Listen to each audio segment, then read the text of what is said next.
Alhamdulillahi ala ihsanihi wa syukru lahu ala taufiqihi wa amtinanihi wa asyhadu an la ilaha illallah wahdahu la syarikalah ta'ziman li sya'nihi wa asyhadu anna Muhammadan abduhu wa rasuluhu da'i ila ridwanih.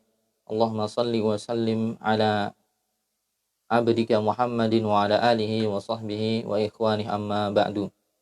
Allahumma alimna ma yanfa'una wanfa'na bima 'allamtana wa zidna ilman ya rabbal alamin.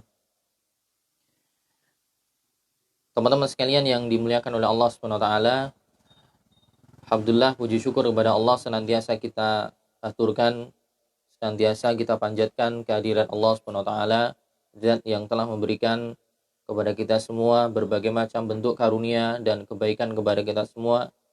Allah Subhanahu wa taala yang memberikan kita banyak kenikmatan.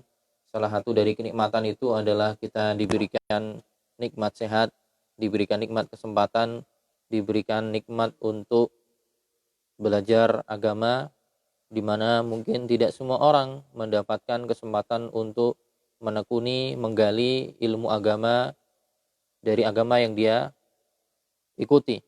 Banyak orang yang mengaku dirinya muslim tapi justru tidak pernah sibuk untuk berusaha mengenal Allah, mengenal nabinya, atau mengenal syariat agamanya. Seakan muslim hanya dijadikan sebagai kedok saja atau hanya dijadikan sebagai baju saja. Namun inti dari ajarannya, nilai-nilai yang ada dalam ajaran tersebut tidak dipelajari. Akhirnya kemudian muncul anggapan-anggapan yang buruk, anggapan-anggapan yang tidak baik, sebagaimana yang banyak kita saksikan di zaman sekarang. Ya. Entah karena urusan duniawi atau karena ketidakpahaman mereka dengan pemahaman agama yang benar, akhirnya kemudian muncul statement-statement buruk, menuduh orang yang berusaha untuk berpegang dengan agamanya, dikatakan sebagai orang yang mempunyai ciri-ciri radikalisme atau ciri orang terorisnya keliru. Statement yang demikian tentunya tidak akan keluar dari seorang yang beriman, yang dia dengannya belajar agama Islam dengan baik. Tidak ada kaitannya sama sekali antara teguhnya seseorang dengan agamanya kemudian dengan terorisme.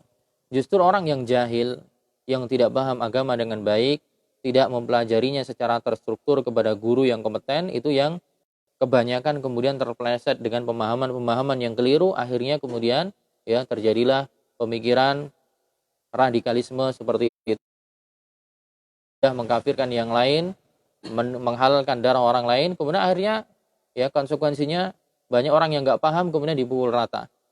Orang memukul rata hal itu dilihat dari apa? Dilihat dari penampilannya, dilihat dari penampakannya, padahal tidak semua yang penampilannya sama, penampakannya serupa, kemudian ideologinya kemudian sama. Semoga Allah memberikan hidayah kepada orang-orang yang keliru dalam memahami. Kawan-kawan sekalian yang dimuliakan oleh Allah Subhanahu wa taala, juga tentunya kita berdoa dan senantiasa berupaya kondisi seperti ini belum selesai, masih seperti sebelumnya, bahkan dikabarkan sejatinya kondisinya semakin mungkin berita yang terekspos mungkin tidak seperti dulu. Tapi bukan berarti kemudian kita tidak waspada. Tetap waspada, tunaikan protokol yang ada, tidak lupa untuk berdoa kepada Allah Subhanahu wa taala, jangan kemudian bermudah-mudahan Kita tetap bertawakal. Tawakal itu adalah tidak hanya kemudian berserah diri pada Allah, tapi harus dengan usaha. Harus dengan usaha. Tawakal itu adalah al-i'timadu 'alallahi i'timadan kulliyan lijal bimanfa'atin aw daf'i madarrah ma'a fi'lil asbab. Kata para ulama, tawakal itu adalah bersandar kepada Allah dengan persandaran yang sesungguhnya, lijal bimanfa'ah aw daf'i madarrah, untuk menarik kemanfaatan kepada diri kita dan menangkal mudarat dari diri kita dengan apa? Bi fi'lil asbab, dengan melakukan sebab-sebabnya. Jadi tidak hanya bersandar saja tapi harus menempuh sebabnya. Sebab kita pengen sehat, jauh dari penyakit, maka protokol kesehatan yang ada diusahakan sebisa mungkin baik. Semoga Allah melindungi kita semua. Teman-teman sekalian, mari kita lanjutkan pembahasan adab ya, syarah 10 adab yang dibawakan oleh beliau yang mulia Dr.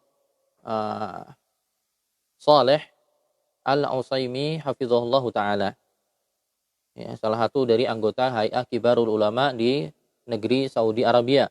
Yang mana di pertemuan-pertemuan yang lalu kita sudah membahas beberapa adab, ya. Terakhir adab berkaitan dengan berbicara yang baik. Ya, sebelumnya ada adab tentang tidur, adab izin ketika bertamu, adab ketika salam dan seterusnya. Nah, sekarang kita masuk ke adab yang keenam. Ya. Qala al-musannifu wafaqahullah, berkata penulis semoga Allah memberikan beliau taufik, as-sadis, adab yang keenam, idza atasta faghatti wajhaka au bi thawbika wahmadillaha fa in syam faqala yarhamukallah faqul yahdikumullah wa yuslihu balakum. Adab yang keenam berkaitan dengan al-utas, adabul utas, itu adab bersin. Adab bersin. Ya. Nah, dalam matannya perkataan globalnya sebelum beliau jelaskan, beliau mengatakan adab yang keenam, idza atasta, kalau Anda bersin, ghatti wajhah, tutuplah wajahmu dengan tanganmu, au bi thawbika, atau boleh dengan bajumu, wahmadillah, setelah Anda bersin, ya, ditutup dengan tangan atau dengan baju atau kain atau sapu tangan dan yang lainnya, kemudian pujilah Allah Subhanahu wa taala. Fa in syammataka ahadun faqala yarhamukallah, setelah Anda berdoa alhamdulillah, kemudian ada yang mentashmid. Tashmid itu apa? Mengatakan yarhamukallah. Maka kemudian yang bersin ngomong lagi yahdikumullah wa yuslihu balakum. Insyaallah ini kalau secara global sudah pada tahu, ya. Orang ketika bersin kemudian dia mengucapkan alhamdulillah, yang dengar mengucapkan yarhamukallah, kemudian yang bersin mendoakan lagi yahdikumullah wa yuslihu balakum.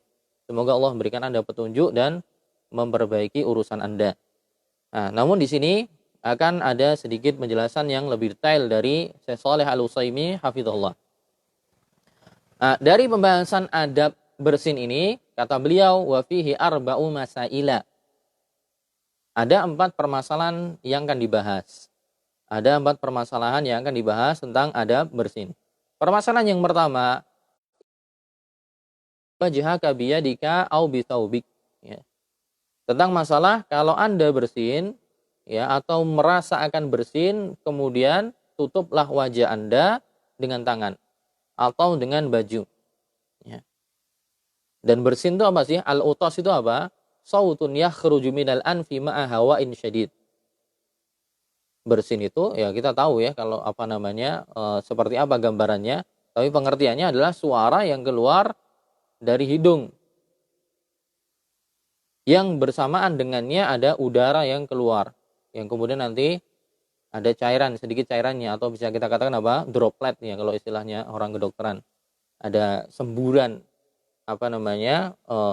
sebagian dari cairan yang ada di hidung. Nah, ketika demikian, ternyata Islam sudah mengajarkan adabnya, ya, agar tidak mengganggu yang lain, atau mungkin kalau penelitian zaman sekarang agar virusnya tidak, agar, ya, droplet yang akan menyebar itu bisa tertahan di tangan atau di kain sehingga tidak tersebar ketika dia bersin. Fa imma an yarudda saubahu ka imamah au tarafi qamisin wa nahwi. Entah dia menggunakan imamah, yaitu sorbannya, kalau dia pakai sorban sebagiannya kemudian ditutup, atau dengan ujung baju, atau dengan yang lain. Ini sifatnya longgar, tidak harus seperti yang disebutkan. Intinya ditutup, ya. Au yumsik biyadihi ala anfih, atau dengan tangannya saja dia menutup, ya, hidungnya ketika bersin. Wal mukhtar, nah, sini mungkin yang dibahas ketika dia menutup hidungnya atau wajahnya ketika bersin, yang dibahas mungkin sunnahnya dengan tangan yang mana. Nah, di sini yang dibahas kaunul imsak biyadil yusra, yaitu dia ketika menutup itu dengan tangan kirinya. Alasannya apa? Li'annal kharij adatan indal utas wal mukhat wa huwa mustaqdharu tab'an la syar'an. Jadi dia menutup hidungnya ketika dia bersin dengan tangan kirinya, ya. Dengan tangan kirinya. Kenapa? Karena ketika orang bersin itu yang keluar itu adalah cairan lendir yang ada di hidung. Atau kalau pas dia lagi pilek-pileknya yang keluar adalah sebagian dari dahak. Nah, yang seperti ini adalah sesuatu yang menjijikkan secara tabiat manusia. Tabiat manusia tuh jijik melihat seperti itu. Walaupun menurut tinjauan syariat itu tidak jijik, ya, tidak menjelaskan tuh jijik. Ya, statusnya tidak apa? Tidak najis, ya. Tidak najis. Tidak jijik secara tinjauan syariat, tapi secara tabiat manusia itu jijik. Dan biasanya, ya, sesuatu yang jijik, menjijikkan atau tinjauan tabiat manusia itu yang digunakan adalah sisi organ yang kiri. Makanya ketika jenengan masuk ke kamar mandi tempat yang jijik, maka masuknya dengan kaki kiri. Ya, masuknya dengan kaki kiri. Ketika setelah buang hajat, ngapunten ya, ceboknya dengan tangan kiri. Ketika buang air kecil, ya, membersihkan tempat keluarnya, bekas keluarnya air pipis dengan tangan kiri. Dan ini jadi kaidah, ya, hal-hal yang dianggap kotor secara syar'i atau dianggap kotor secara tabiat, maka organ tubuh yang kiri itu yang digunakan untuk, ya, melangsungkan amalannya. Ya tadi seperti ngapunten ya, seperti ceboknya atau seperti ketika masuk kamar mandi dengan yang kiri terlebih dahulu. Sama halnya dengan ketika bersin ini. Karena ketika bersin yang keluar adalah sesuatu yang dianggap jijik sesuai tabiat, maka yang digunakan menutup hidungnya atau wajahnya adalah dengan tangan kiri. Dengan tangan kirinya. Ya. Karena kalau yang kanan biasanya digunakan untuk hal-hal yang hal-hal yang mulia, ya. Baik, itu permasalahan pertama. Permasalahan kedua, wahmadillah. Setelah kemudian selesai bersin, pujilah Allah Subhanahu wa taala, mengucapkan alhamdulillah. Wa waqa'a al-ahadits an-nabawiyyah siyaghun zaidatun ala al-lafz.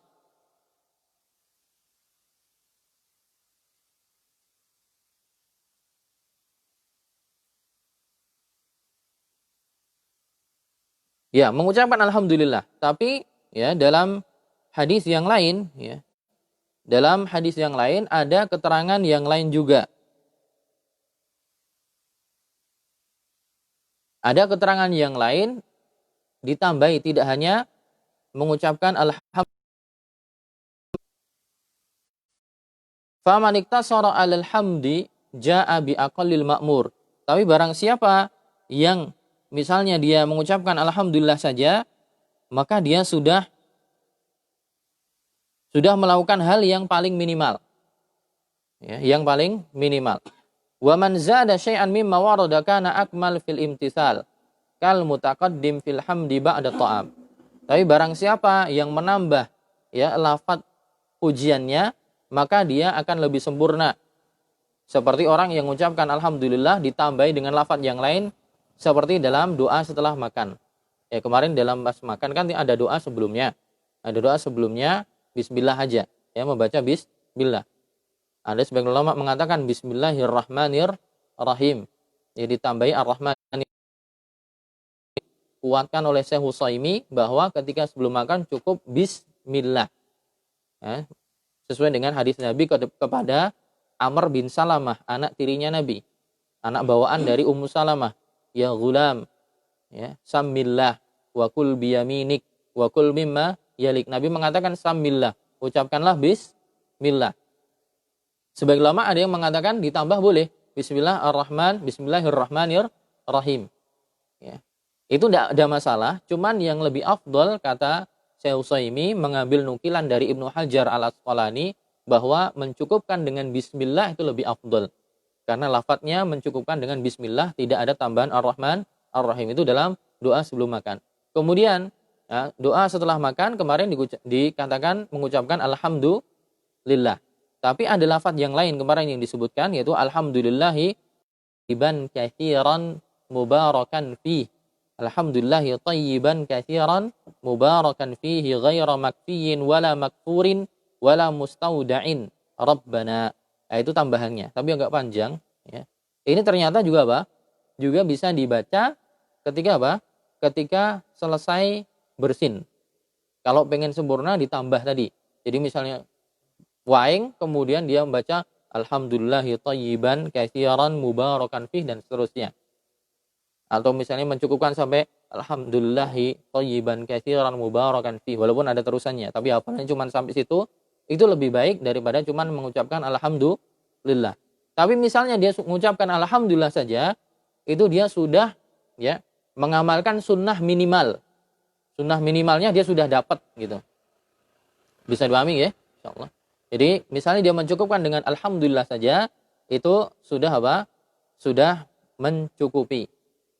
Nah, kita lihat tadi teman-teman sekalian, dalam doa setelah makan tadi ada yang alhamdulillah aja, setelah makan alhamdulillah aja, ada juga yang alhamdulillah thayyiban mubarakan fih dan seterusnya, thayyiban katsiran mubarakan fih. Juga dalam doa ini setelah bersin ada yang alhamdulillah saja, ada riwayat yang lain tadi yang ditambahan. Ada juga mungkin dalam sholat kita akan mendapati apa? Doa-doa yang lain. Ya.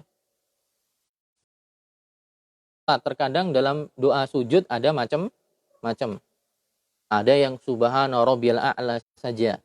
Ada yang ditambah subhana rabbiyal a'la wa bihamdi. Ya, ada yang versi yang lain. Ya. Jadi atau ketika doa iftitah, ya. Ada yang doanya mungkin yang sering ya, kalau saya pribadi seringnya misalnya Allahumma ba'id baini wa baina khataaya kama ba'adta bainal masyriqi wal maghrib dan seterusnya. Mungkin ada yang versi yang lain. Nah, di sini ada kaidah. Beliau menyampaikan, Syekh Utsaimin menyampaikan wa min qawaidid diyanah, termasuk dari kaidah yang ada dalam agama, anna sunanal mutanawwi'ah fil mahallil wahid in minha taratan wa binau'in akhar taratan ukhra liyasta'mil al-'abdu jami'al warid minas sunnati 'anil nabi sallallahu alaihi wasallam malul ittiba' jurhu fi iyahi sunnah wa hifdhiha fin nas. Maknanya gini.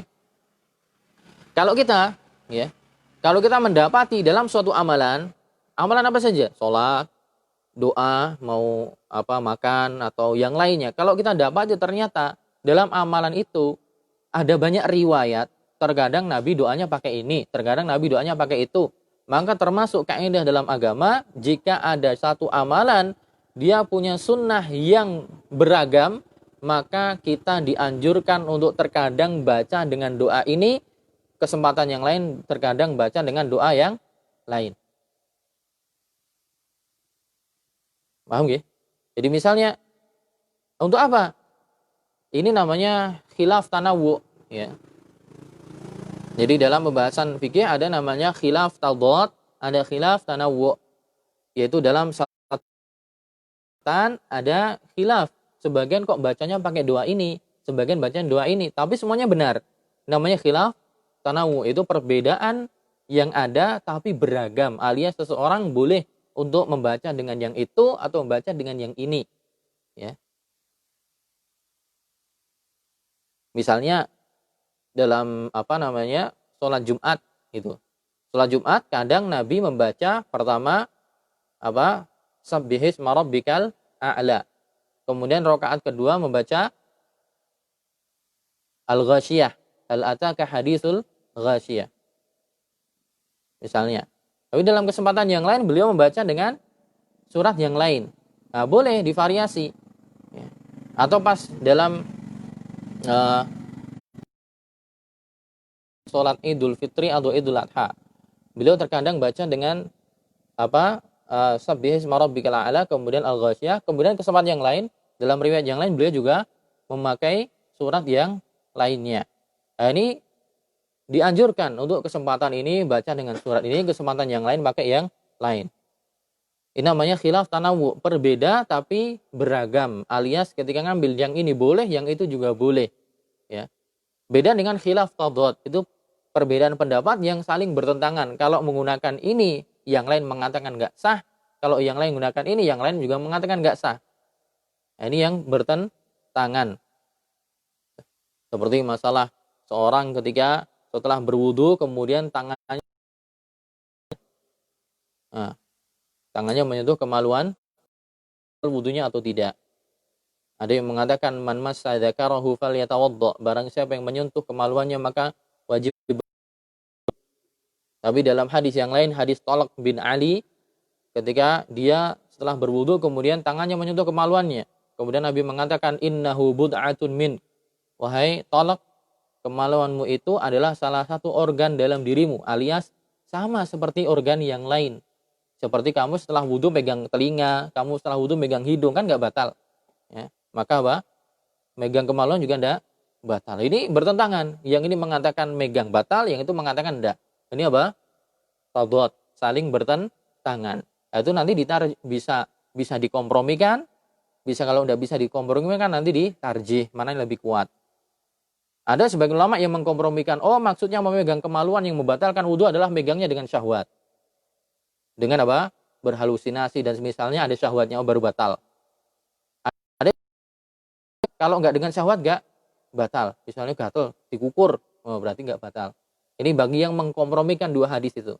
Ada yang kemudian apa? Mentarjih, melihat sisi sanadnya, ya jalur periwayatannya, oh yang ini lebih kuat. Maka kemudian apa? Lebih menguatkan salah satunya. Itu juga bertentangan. Kalau model yang khilaf yang macam-macam tadi, semua yang melakukan ini semua mengatakan sah, mengatakan itu juga sah, tapi bervariasi, maka dianjurkan seseorang muslim itu kalau bisa, karena ada banyak variasi, maka kesempatan ini dia baca dengan doa yang ini, kesempatan yang itu dia baca dengan doa yang lain. Agar apa? Ya, dikatakan di sini fayatahaqqaq fihi kamalul ittiba, agar benar-benar kita mengikuti Nabi SAW itu sempurna. Karena Nabi pernah mencontohkan banyak hal, kita contoh semuanya. Permasalahan ketiga, fa in syammataka ahadun faqala yarhamukallah. Ya. Setelah tadi bersin, ditutupi, kemudian baca alhamdulillah.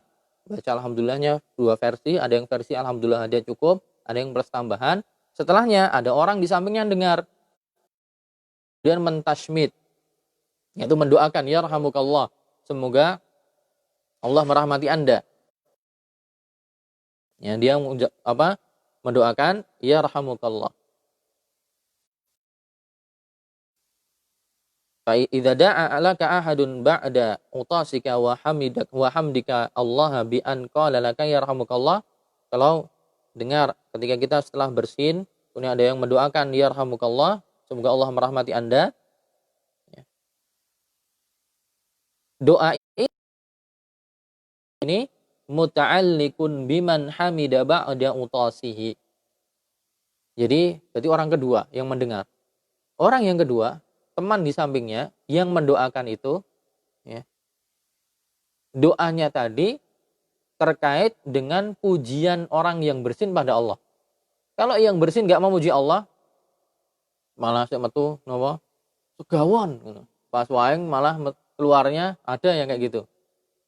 Jadi pas waeng itu bukan ada yang diblayerke, wah. Setelah itu sambil misuh waeng.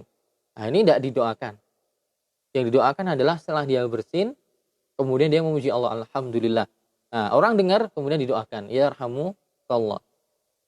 Nah, ini apa? Menyandarkan doa ini karena sebab.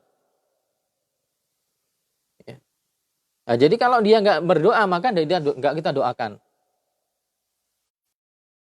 Doakan. Nanti takutnya apa? Seperti kaidah yang dulu. Itu orang yang menyandarkan sesuatu yang bukan sebabnya. Kaidah apa?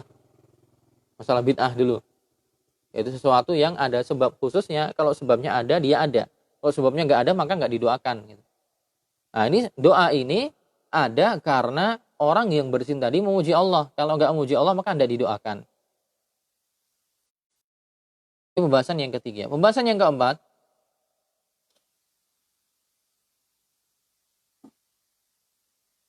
setelah didoakan yarhamukallah, maka kemudian yang bersin doain lagi. Yahdikumullahu wa yuslihu balakum. Yahdikumullahu wa yuslihu balakum. Doakan semoga Allah memberikan hidayah pada Anda dan memperbaiki urusan Anda. Yahdikumullahu wa yuslihu balakum. Apakah cuma riwayat ini saja? Nah, di sini Syekh Utsaimin sedikit membahas tentang fenomena yang ada di Saudi, ya, fenomena yang ada di Saudi. Orang di Saudi ternyata kebanyakan tidak membalas doa dengan yahdikumullah wa yuslihu balakum. Tapi mereka membalasnya dengan yarhamuna wa yarhamukumullah. Yarhamuna wa yarhamukumullah. Jadi ketika saya bersin, yang bilang alhamdulillah, Mas Eko mendoakan yarhamukallah. Kemudian saya doakan lagi bukan yahdikumullah wa yuslihu balakum, tapi yarhamuna wa yarhamukumullah. Doanya gitu, yarhamuna wa yarhamukumullah. Doanya beda. Nah, sepertinya dari pembahasan ini Syekh Utsaimin mendapati sedikit realita yang ada di Saudi menganggap ini lafaz, ada yang mengatakan lafaz bid'ah gitu. Atau tidak ada tunannya. Ternyata ada riwayat yang lain, ya. Ada riwayat yang lain. Ada riwayat yang lain bagi orang yang bersin setelah didoakan orang lain itu mendoakan memang dengan lafaz yang serupa dengan ini, yaitu dari hadisnya Ibnu Umar, Abdullah bin Umar, bahwa dia mengatakan yarhamunallahu wa iyyakum wa yaghfiru lana wa lakum. Ibnu Umar ketika beliau bersin didoakan orang, Ibnu Umar balas lagi yarhamunallahu wa iyyakum. Semoga Allah merahmati, ya, kami dan juga Anda kalian, wa yaghfiru lana wa lakum, dan mengampuni kami dan juga kalian. Yarhamunallahu wa iyyakum, yarhamunallahu wa iyyakum wa yaghfiru lana wa lakum. Ini disebutkan dalam apa? Dalam hadis riwayat Imam Malik di kitab beliau Muwatta, ya, di Muwatta'nya Imam Malik. Jadi Imam Malik meriwayatkan hadis ini dari Nafi' Maula Ibni Umar. Imam Malik, Nafi' Maula Ibnu Umar, kemudian kepada Abdullah bin Umar. Nah, ini kalau kita belajar ilmu mustalahul hadis, ilmu mustalah hadis, riwayat dari Imam Malik, kemudian Nafi' kepada Ibnu Umar, ini dikatakan namanya silsilah zahabiyah, yaitu sanad yang emas. Sanad yang emas. Bisa dikatakan apa ini, apa namanya, as-sahhul asanid. Kata Syekh Utsaimin, ini adalah sanad yang paling sahih. Ya, sanad yang paling sahih. Kalau ada sanad model seperti ini, hadisnya dari Imam Malik mengutipnya dari Maula Ibni Umar, tabi'in, kemudian Nafi' dari Abdullah bin Umar.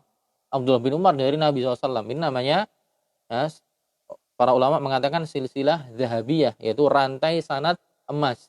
Yang mana di sini dikatakan min as-sahhil asanid, termasuk bagian dari sanad-sanad periwayatan hadis yang, nah, ternyata ada riwayat yang lain. Tidak hanya yahdikumullah wa yuslihu balakum, tapi juga boleh yarhamunallahu wa iyyakum wa yaghfiru lana wa lakum. Gitu. Jadi ada versi yang lain. Nah, ini juga sama. Ya, dalam kondisi seperti ini ada versi yang lain. Jenengan boleh mempraktekkan, terkadang pakai yahdikumullah wa yuslihu balakum, terkadang pakai yarhamunallah wa iyyakum wa yaghfiru lana wa lakum. Jadi ini ada dasarnya. Jadi ketika beliau mengatakan ketika ada orang Saudi yang mendoakan yarhamuna wa yarhamukumullah, ini sudah masuk karena yang dimaksudkan, ya, membalas doa orang yang mendoakan kita ketika kita bersin, yang penting adalah mendoakan rahmat. Wa hadzal du'aul jari ala alsinatihim marwiyun asluhu an Ibnu Umar. Kata Syekh Utsaimin, doa yang demikian yang sering tersebar di Saudi Arabia ketika memuji Allah didoakan orang lain kemudian dibalas dengan model yarhamunallah wa yarhamukumullah, ini asalnya adalah mengutip, ya, atau menyerupai doa yang disampaikan oleh Abdullah bin Umar. Wa sahha an Ibnu Abbas, juga telah sahih dari Ibnu Abbas, annahu kana yaqulu, bahwa Ibnu Abbas juga menyampaikan doa yarhamuna wa yarhamukumullah. Yarhamuna wa yarhamukumullah. Jadi sebenarnya tidak ada masalah. Tapi ini kalau kita angkat ke sini, ya, kita tidak kurang begitu paham, ya, karena fenomena yang beliau angkat ini di Saudi, ya, di Saudi ketika ada orang bersin dia muji alhamdulillah, didoakan orang yarhamukallah, nah, mereka jawabnya yarhamuna wa yarhamukumullah gitu. Nah, beliau pengen menjelaskan, Syekh Utsaimin pengen menjelaskan bahwa riwayat ini juga ada gitu. Riwayat ini juga ada. Tidak hanya yahdikumullah wa yuslihu balakum. Karena terjadi beberapa salah paham. Sebagian ada yang mengatakan kalau pakai yarhamuna wa yarhamukumullah ini tidak ada riwayatnya. Bahkan ada yang sampai mengatakan ini bid'ah gitu. Maka Syekh Utsaimin menjelaskan itu ada dasarnya. Itu ada dasarnya.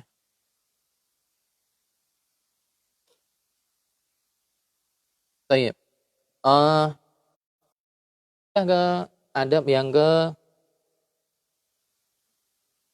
adab yang ketujuh. Adab angop, menguap. Yang ketujuh, beliau mengatakan as-sabi'u raddut tasa'uba mastata'ta.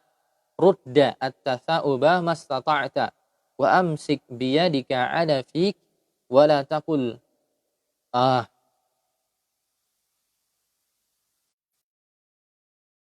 menahan menguap. Menahan menguap sebisamu. Dan tahanlah dengan tanganmu ya di mulutmu. Dan jangan mengeluarkan suara ya suara seperti ya orang angop ya. Orang angop kalau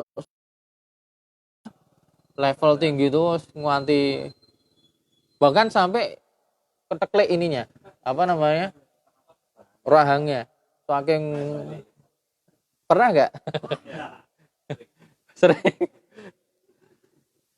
saking ekspresifnya buka mulutnya sampai ininya ketarik sakit.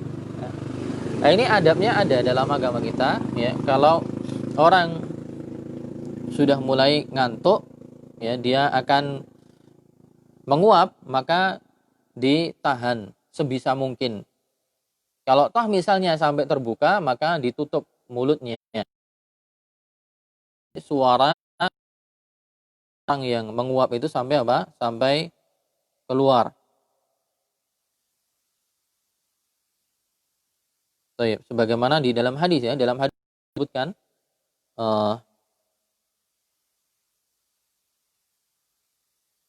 ya jadi ini kita membicarakan adab menguap. Dan di sini ada 3 permasalahan yang akan dibahas. Ada 3 permasalahan yang akan dibahas. Nah, misalnya dalam hadis riwayat Muslim dari Abu Sa'id Al-Khudri, Nabi SAW bersabda, "Idza tasa'aba ahadukum falyumsik biyadihi 'ala fihi." Idza tasa'aba ahadukum falyumsik biyadihi 'ala fihi. Kalau salah seorang di antara kalian ya menguap, maka tahanlah dengan tangannya di mulutnya, ditahan. Fa inna syaitana yadkhul. Karena setan masuk ketika seorang membuka mulutnya. Ya. Dia menguap. Sebagaimana dalam hadis yang lain, dalam hadis Bukhari dari Abu Hurairah radhiyallahu anhu, dari Nabi SAW, "Innallaha yuhibbul utas." Allah SWT menyukai hamba yang bersin. Bersin dia memuji Allah kemudian setelahnya. Wa yakrahu tasa'ub. Tapi Allah membenci orang yang menguap. Fa idza atasa fahamidallah fahaqqun ala kulli muslimin sami'ahu an yushammitahu. Jika seorang yang bersin kemudian memuji Allah maka ya menjadi hak atas orang yang memuji Allah tadi bagi orang yang mendengarnya untuk mendoakan yarhamukallah tadi. Wa amma tasa'ub nama huwa minasyaiton. Adapun at-tasa'ub ya menguap itu dari setan. Fal yaruddahu mastata'a. Maka hendaklah dia ya melawannya sebisa mungkin. Fa idza qala ha, kalau orang tadi yang menguap sampai membuka mulutnya lebar-lebar, dhahika minhu syaitan. Setan tertawa dengan kondisi orang tadi yang menguap membuka mulutnya. Ini beberapa hadis yang menjelaskan tentang at-tasa'ub dalam Bukhari dan Muslim. Hadis ini adabnya bagaimana? Dan kita bahas, Syekh Utsaimin mengatakan ada 3 permasalahan dalam pembahasan adab menguap. Pertama, raddut tasa'ub mastata'ta ya. Pertama adalah lawanlah ya atau tahanlah untuk tidak menguap sebisa mungkin.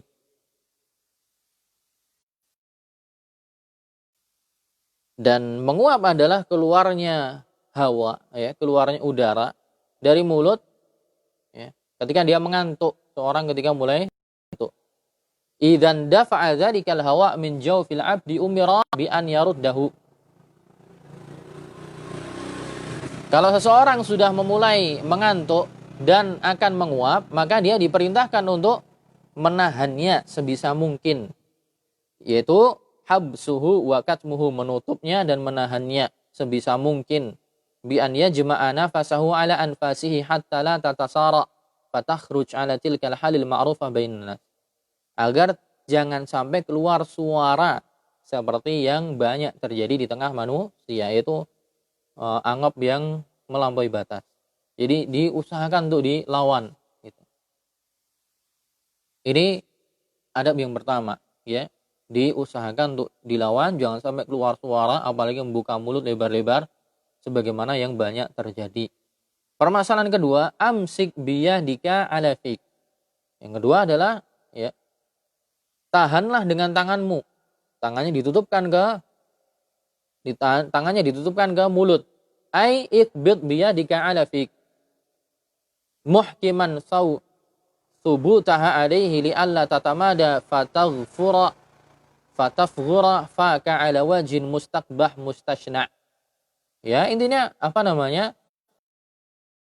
Kayaknya kita berusaha menahan, kalau sudah nggak kuat maka dengan tangan, agar tadi tidak muncul suara-suara dan perangai yang tidak baik, ya. Tidak baik dan tidak sesuai dengan adab Islami. Wa akmal ma yusta'malu minal yadain huna ma yunasibul hal. Kemudian tangan yang digunakan untuk nutup mulut itu yang mana? Tangan yang mana? Apakah yang kanan ataukah yang kiri? Nah, beliau membahas ma yunasibul hal. Lihat kondisi, ya. Orang yang berusaha untuk menahan tidak menguap, kemudian dia ternyata susah, mau nggak mau harus menutup mulutnya agar tidak keluar suara, tidak terbuka. Nah, menutupnya dengan yunasibul hal, sesuai kondisi. Kondisinya seperti apa? Fa in kana al-famu mutatayyiban atau mutatayyiban laisat fihi raihah karihah.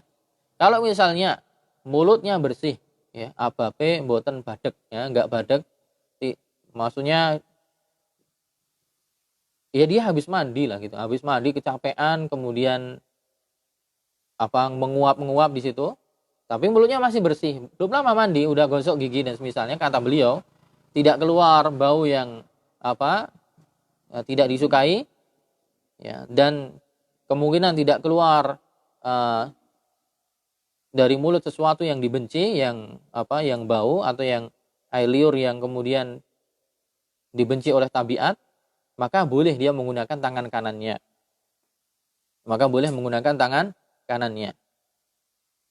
Wa in kana yakhruju minhu ma yustakdzar wa yustakbah mimma huwa adza istamala yusra. Tapi kalau kemungkinan besar dia udah, ya, kerja dari pagi sampai siang sampai sore capek, ya, kemungkinan belum mandi lagi. Kemungkinan besar mulutnya bau ketika menggunakan tangan kanan, maka baru yang seperti ini menggunakan tangan kiri, ya. Kaidahnya seperti tadi. Hal-hal yang kemungkinan besar akan menghadapi sesuatu yang buruk, yang menjijikkan atau yang tidak disukai oleh diri kita, maka yang dipakai kirinya. Tapi kalau masih memungkinkan itu baik, ya, tidak mengeluarkan aroma yang buruk, aroma yang menjijikkan, maka menggunakan tangan kanan diperbolehkan. Nah, kemudian misalnya sudah pakai tangan kiri misalnya atau tangan kanan, tergantung kondisi tadi, maka yang dipakai yang mana? Apakah yang tangan bagian dalam ataukah tangan bagian luar? Ya. Di sini dikatakan isti'malu zahiril yad duna batinil kaf. Yang digunakan adalah zahirul yad, yaitu tangan yang luar, punggung tangan, bukan dalam tangan. Bukan gini, tapi gini, ya. Fayaqlibu yadahu wa yad'uha ala fi. Dia membalikkan tangannya, kemudian meletakkan tangannya di mulutnya, agar tidak langsung memegang batinul kaf, ya, bagian tangan yang dalam. Apalagi kalau tangannya pakai tangan kanan, karena takutnya kalau pakai tangan kanan, bagian tangan yang dalam, sedangkan tangan yang dalam yang kanan itu biasanya digunakan untuk makan, ya, untuk salaman sama orang, untuk makan, untuk minum misalnya, atau salaman sama orang ketika dia ternyata angop, udah lama nggak sikat gigi, tersisa baunya di sini, kemudian dia salaman sama orang. Kemudian orang tadi apa namanya? Penciumannya sangat apa? Sangat tajam. Kemudian setelah salaman, selesai ngobrol-ngobrol, pas pulang dia mau makan, kok tanganku badek ya, kemudian ababe kayak mau nyambune, nah, dan seterusnya. Jadi nggak bagus. Jadi apa? Yang digunakan adalah yang bagian yang punggungnya, ya, punggung tangan. Fal aula an la yaj'ala batinaha ala fi. Wa in kanatil yusra kanat ahra bi qalbi kafihi wa an yubashira bi dhuriha li alla yakuna fi batiniha syai'un mimma yustaqdar. Ya, intinya poinnya adalah digunakan yang luar agar kalau tidak menggunakan yang bagian dalam. Kenapa? Karena tadi ditakutkan ada sesuatu yang tersisa. Tersisa dari mulutnya yang mungkin sudah bau, ya, sudah butuh untuk gosok gigi lagi, tapi nempel di tangannya sehingga nanti ya konsekuensinya tadi ketika dia makan, dia minum, atau dia salaman, atau dia megang yang lain, ini ditakutkan aromanya, baunya berpindah kepada yang lain sehingga ya bisa menzalimi orang lain atau dia sendiri merasa ilfil dengan bau itu. Kemudian permasalahan yang ketiga, yang terakhir, fi qaulihi wala takul. Ini tapi kata beliau tidak boleh dipraktekkan. Jadi wa mithlu hadza mimma yustaqbah. Hal yang seperti ini, suara orang angop ini sesuatu yang dianggap ya kurang adab dan jelek. Maka juga beliau mengatakan hendaknya ketika menjelaskan nggak usah dipraktekkan. Gitu. Kalau pengen tahu apa modelnya seperti apa, ya lihat orang yang sedang angop. Gitu. Intinya jangan sampai kemudian ya, buka lebar-lebar suaranya sampai keluar. Gitu.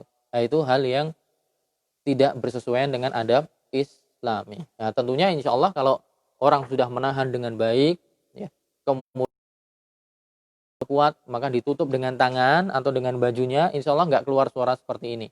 Yang seperti ini sampai keluar suara orang seperti anggap itu karena dia biasanya tidak menahan dirinya, malah justru diloske. Kumpung